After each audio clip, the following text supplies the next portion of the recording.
जे हरे राम राम राम हरे हरे हरे कृष्णा कृष्ण कृष्णा हरे हरे गोपिका जीवनस्मरणं गोविन्दा गोविन्दा.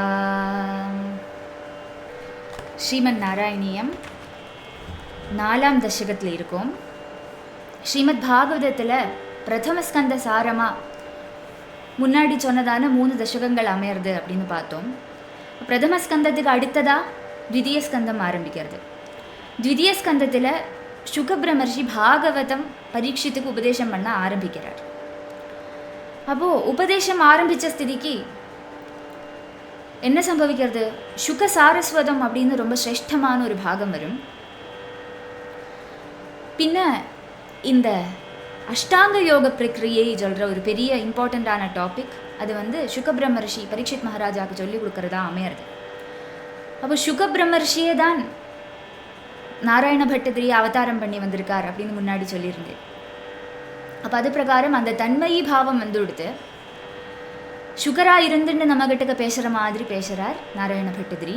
இந்த அத்தியாயத்தில் பூர்ணமாகவே அஷ்டாங்க யோகமும், அந்த அஷ்டாங்க யோகம் சித்தி ஆச்சுன்னா அதுக்கப்புறம் என்ன சம்பவிக்கும், அதனோட பலவும் பகவத் சாட்சா்காரம் பரியந்தம் நாராயண பட்டதிரி நமக்கு சொல்லித்தரார்.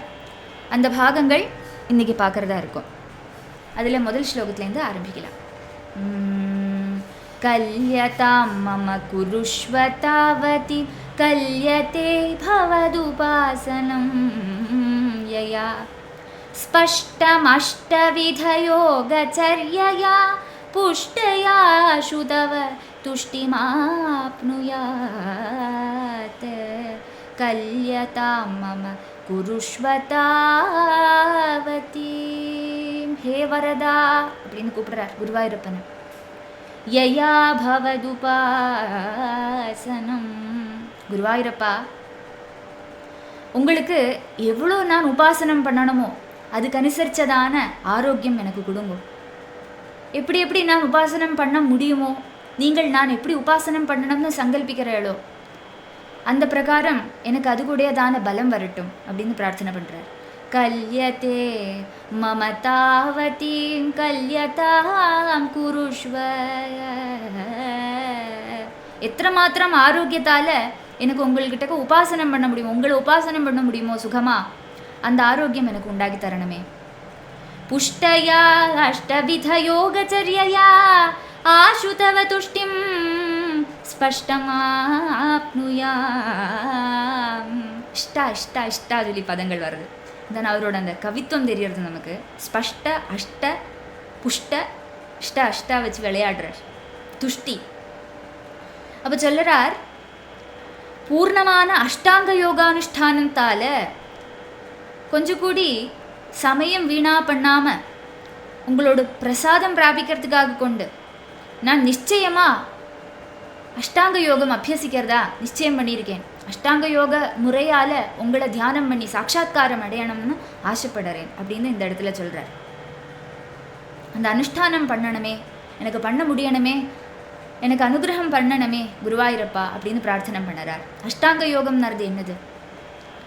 யோகம்னா என்னது? சித்தவிருத்தி நிரோதா. யோகா சித்தவிருத்தி நிரோதா.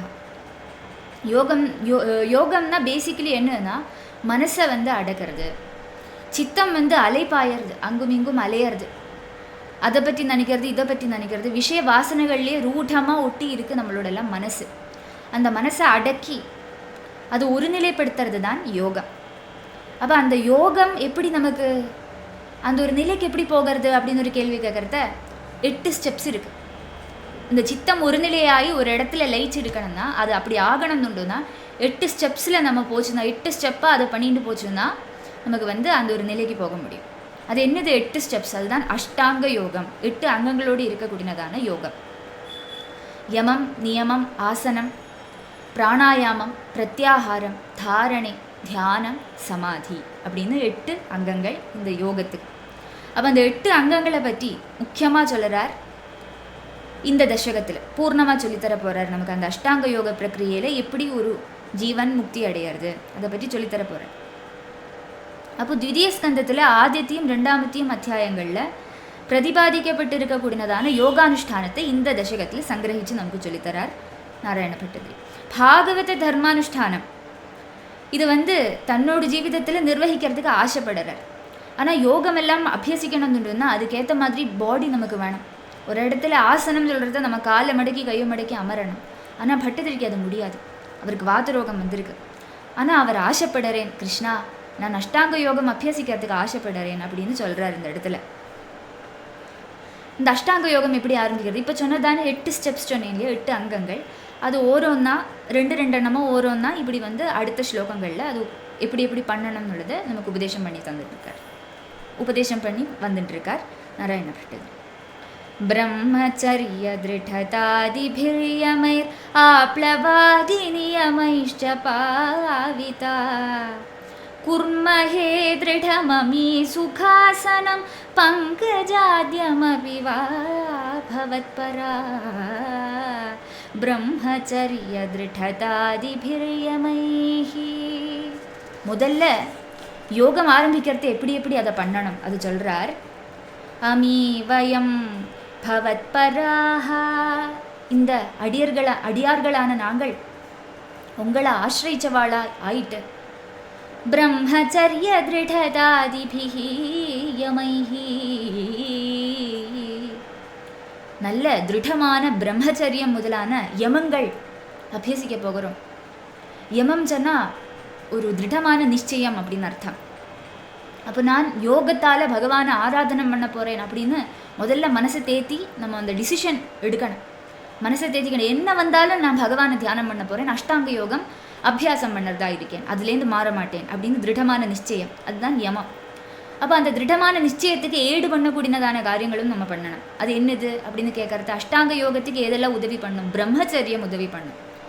பகவானை தியானம் பண்ணுறோம்னு சொல்லி ஒரு நிச்சயம் எடுத்தாச்சுன்னா நம்ம ஸ்திரீகள் கூட இடப்பழகக்கூடாது, புருஷால் கூட ஸ்திரீகள் இடப்பழகக்கூடாது. அப்படி பிரம்மச்சரியம் பாலிக்கணும். அதுக்கப்புறம் அஹிம்சை, யாரையுமே உபதிரவிக்கக்கூடாது.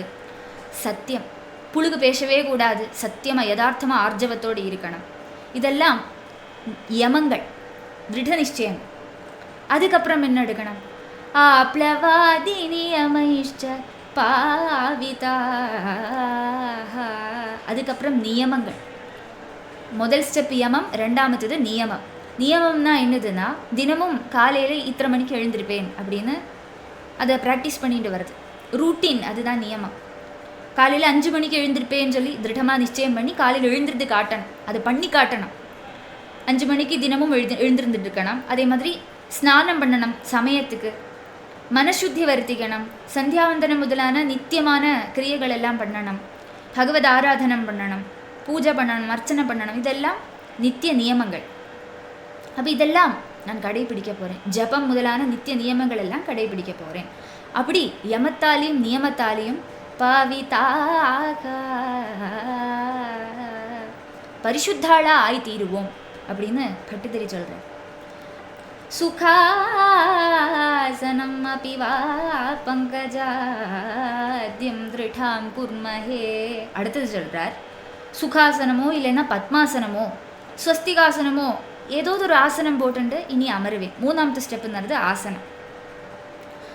யோகம் பண்ணுறத, பகவானை தியானம் பண்ணுறத நம்ம ஒரு இடத்துல உட்காருறதோ நிற்கிறதோ நிறைய விதமான ஆசனங்கள் இருக்குது யோகத்தில்.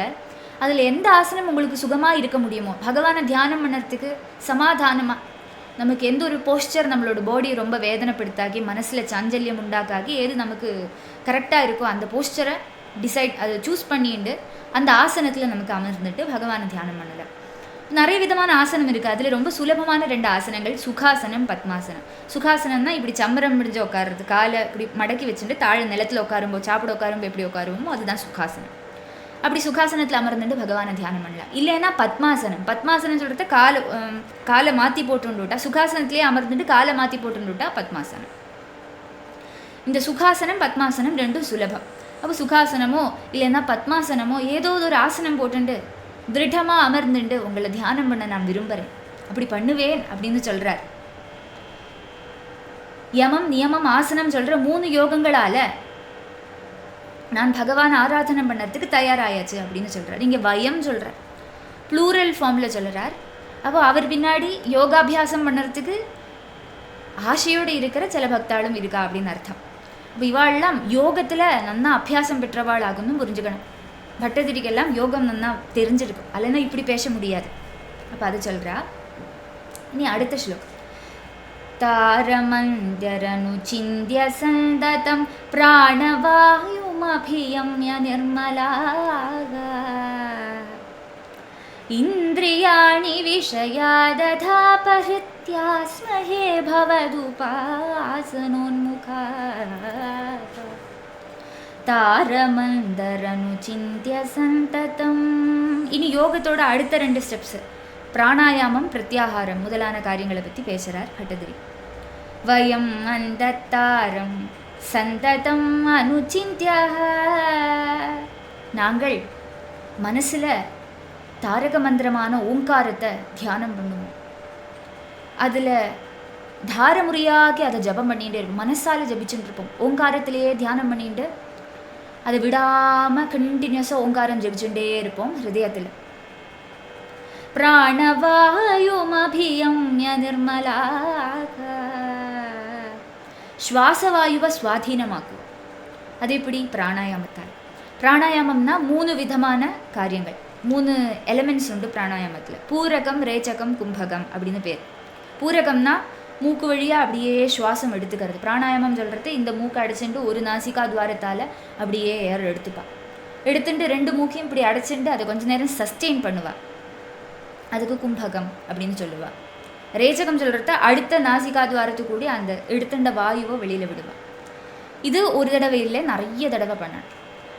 ஒருத்தர் சந்தியாவந்தனம் எல்லாம் பண்ணுறது ஒரு மூக்கு கூடி எடுக்கிறத காயத்ரி மந்திரம் ஒரு தடவை ஜபிப்பா, உள்ளே இருக்கிறது ஒரு தடவை ஜபிப்பா, அடுத்த மூக்கால விடுறது ஒரு தடவை ஜபிப்பா. அப்படி காயத்ரி மந்திரம் ஜபிச்சுட்டும் பிராணாயாமம் பண்ணுறவா இருக்கா. இங்கே தாரக மந்திரம் ஓங்காரத்தை ஜபிக்கணும். ஓங்காரம் நம்ம பண்ணுறது எல்லா சமயத்துலேயும் நம்ம தியானம் பண்ணிகிட்டே இருக்கணும் அப்படின்னு சொல்லறார் பட்டதிரி. அப்படி ஓங்காரத்தில் அப்படியே தியானம் பண்ணிட்டு நிர்மலமாக நாங்கள் பவிப்போம். பிராணாயாமம் பண்ணினா என்ன பலம் அப்படின்னு ஒரு கேள்வி. அதுக்கு என்ன பலம்னா சித்தம் அலப்பாயிறது நின்னோடு. அந்த பிராணாயாமத்தோட தாளம் உள்ளே எடுத்து கொஞ்சம் வச்சுட்டு விட்டு, உள்ளே எடுத்து உள்ளே வச்சுட்டு கொஞ்சம் விட்டு, இப்படி நம்ம அந்த பிராணாயாமம் பண்ண பண்ண பண்ண பண்ண என்னாகும், மனசு அங்கே அலையிறது இங்கே அலையிறது, அதுக்கு பின்னாடி போகிறது இதுக்கு பின்னாடி போகிறது சொல்கிற அந்த குறை இருக்கு இல்லையா, சாஞ்சல்யம் இருக்கு இல்லையா, அது அப்படியே நிலைச்சுடும். மனசு எங்கேயும் போகாக்கி அந்த பிராணாயாமத்தோட தாளத்தில் அது அப்படியே மயங்கிவிடும், லயிச்சுவிடும் மனசு. அப்படி ஏகாகிரமான அந்த மனசுக்கு தியானம் பண்ணுறதுக்கு விஷயம் கொடுக்கணும். அதுதான் அடுத்த ஸ்டெப்பு, தாரணை. அப்போ சொல்லறார், அத இந்திரியாணி விஷயாத அபஹிருத்திய. விஷயங்களுக்கு பின்னாடி இந்திரியங்களும் மனசும் பாயறதே, அதை தடுத்து மனசை ஏகாகிரம் ஆக்குவேன். பிராணாயாம பலத்தால் மனசை சாஞ்சல்ய ரஹிதமாக பண்ணி பவதுபாசனோன்முகாஸ்மஹே, உங்களை உபாசிக்கிறதுக்கு சன்னத்தரா நாங்கள் ஆவோம் அப்படின்னு சொல்கிறோம். அதுதான் தாரணை. தாரணைனா என்னது? மனசு ஏகாகிரம் ஆயாச்சு, அந்த மனசுக்கு அது ஈடுபடுறதுக்கு ஒரு விஷயம் கொடுக்கணும். அது என்ன விஷயம்னா பகவானோட திவ்யமங்கள விக்கிரகம். நீலமேக சியாமளனா, பீதாம்பரதாரியா, கமல நயனனா, மகர குண்டலங்கள் ஆட, சுருள் கேசங்கள் ஆட, அழகான அந்த மயிலரகு இப்படி ஆட, கௌஸ்துபாமுக்த கந்தரனா, வனமாலை பொருளை இருக்கிற அந்த பகவானோட திவ்யமங்கள விக்கிரகத்தை, அந்த ரூபத்தை மனசுக்கு ஆகாரமாக கொடுப்பா, மனசுக்கு தாரணம் பண்ணுறதுக்கு லயிக்கிறதுக்கு கொடுப்பா. மனசு அந்த பகவானோட ரூபத்திலேயே லயிச்சிருக்கும். பகவானோடு கேசம் முதல் பாதம் வர அப்படியே படிப்படியாக தியானம் பண்ணுவா. பாதத்துலேருந்து கேசத்துக்கு போவா, கேசத்துலேருந்து பாதத்துக்கு வருவா. அப்படி ஓரோரோ பகவானோட ஓரோரோ அங்கங்கள்லேயும் மனசை இருத்தி இருத்தி இருத்தி இருத்தி தியானம் பண்ணுவா அந்த யோகிகள். அப்படி சிறகாலம் தியானம் பண்ணுவா. தியானம் பண்ணுறதுக்கு விஷயம்தான் இது. இது இவாளாலே கல்பிக்கப்பட்டதான பகவானோட ரூபம். ஸ்ரீமத் பாகவதத்திலேயோ நாராயணியத்திலேயோ இல்லை ஏதோ ஸ்தோத்திரங்கள்லையோ பகவானோட அந்த வடிவழகை பற்றி வர்ணிக்கிறாளே, பகவான் இப்படி இருப்பார், அவரோட கண்கள் இப்படி இருக்கும், அவர் இந்த நிறத்தில் இருப்பார், அவர் இந்த ஆபூஷணங்களை சூடின்னு இருப்பார், இந்த ஆயுதங்களை சூடின்னு இருப்பார் அப்படின்னு பாகவதமே நமக்கு சொல்லித்தருது. அந்த வாக்கியங்களை கேட்டு மனசாலேயே ஒரு ரூபத்தை கல்பிச்சுண்டு அந்த பகவானை நம்ம தியானம் பண்ணுவோம். அந்த பிரக்ரியை தான் தாரணை. இப்போது பிராணாயாமம், பிரத்யாகாரம், தாரணை, அதை சொல்கிறார் இந்த இடத்துல. பிரத்யாகாரம் பரியந்தம் சொல்லறார். பிரத்யாகாரம்னா என்னது? பிரத்யாகாரம்னா மனசு ஒருநிலைப்படுமா அப்படின்னு கேட்குறத அப்படி என்ன சொல்லுவா, சடனாக ஒருநிலைப்படாது. நம்ம என்ன பண்ணுறோம், பிராணாயாம பலத்தால் மனசோட சாஞ்சல்யத்தை குறைக்கிறோம் அப்படின்னு சொன்னோம் இல்லையா. ஆனால் மனசு ஒருநிலைப்படாது, அது பின்னும் பின்னும் விஷயங்கள் பின்னாடி ஓடும். அப்படி ஓட ஓட ஓட அந்த போன மனசை வலுக்கட்டாயமாக பிடிச்சு உட்காத்து கொண்டு வருவோம் நம்ம. அதுதான் பிரத்யாகாரம். தாரணைக்கு அப்புறமும் பிரத்யாகாரம் பண்ணுவா. பகவானோட அந்த அழகான விக்கிரகம் கொடுத்தும் பகவானோட அந்த ரூபத்திலேருந்து வேறிட்டு மனசு வெளியில் போயிடும். வெளியில் போகிற அந்த மனசை வலுக்கட்டாயமாக பிடிச்சு உட்காத்துவா. அப்படி நிறைய தடவை அவள் பண்ணுவாள். மனசை பிந்திருப்பிச்சு அதுக்கு விஷயங்கள் எல்லாம் அதை விலக்கி விலக்கி விலக்கி விலக்கி பகவானோட பாதத்திலேயே கொண்டு வைப்பாள். அப்படியே வைக்க வைக்க வைக்க வைக்க என்னாகும், கடைசியில் மனசு அந்த பக்கம் போகாக்கி ஆயிடும். அந்த விஷயங்கள் பின்னாடி மனசு போகாக்கி ஆயிடும். அதுக்கு தான் பிரத்யாகாரம் ரொம்ப முக்கியம். அப்போ அந்த பிரத்யாகாரம்னு சொல்கிறேன். இந்திரியாணி விஷயாது அபஹிருத்திய அப்படின்னு சொல்கிறார் இல்லையா. இந்திரியங்களை விஷயங்கள்லேருந்து பின்வலிப்பேன் அப்படின்னு சொல்கிறார் இல்லையா, அதுதான் பிரத்யாகாரம். பவத் உபாசனோன்முகா அஸ்மஹே சொல்கிறது தாரணை. ராதே கிருஷ்ணா. கோபிகா ஜீவனஸ்மரணம் கோவிந்தா கோவிந்தா. ராதே கிருஷ்ணா. ராதே கிருஷ்ணா.